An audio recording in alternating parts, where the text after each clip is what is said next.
Yan, para makita nila. Mama Bunso ay sa mga kapatid ko na sa Manila. Dito kami. Kaso, naligaw pa kami. Ito, makupa. Ito, mga puno ng durian. Ano nang ano yan? Abaka.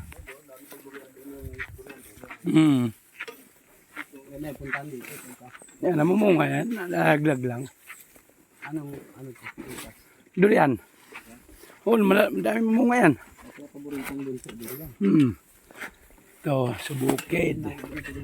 Kain muna kami sa sapa namin. Andun ang kubo namin dati. Sa may puno na yun. Madamo na. Kailangan ito. Doon ang ano, kalsada.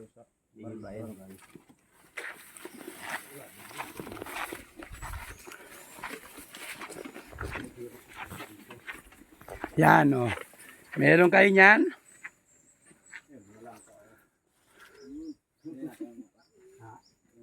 Sa amin lang yan.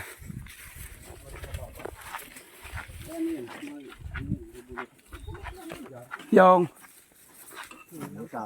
Ay, saging rin yun. Mahal yan sa Manila. Dito sawa ka mag-barbecue. Ay, ulit on. Dalahin natin mamaya. Kasi iba pa makinabang. Maganda pala ito. Kaya pa ito pa ng pang-spray ulit. Kaya pa ulit ito ng pang-spray. Spray yung damo. Kaya, pero may bitin na lang. Inakaw yung kalahati pa naman yun.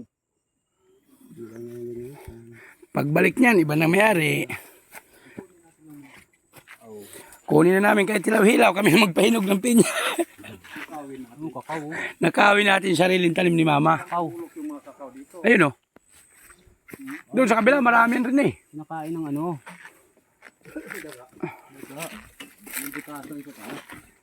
Ito yung mga huli mong tanim pala sa nyog. Hay, yung akin nandoon. Doon, sa ibabaw pa. Sa ibabaw pa. Ano yung mga tanim ko doon? Ganito na rin kalaki. Ganito na rin kalaki. Tama lang pag-ingkod. Mga tama pala yun nag-20 na si Ambod. Ako inabeton.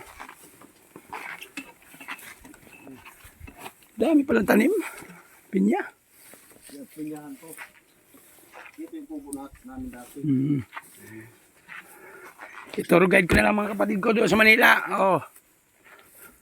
Panoorin nyo lang tayo sa YouTube. I-upload ko mamaya. Mga ano lang.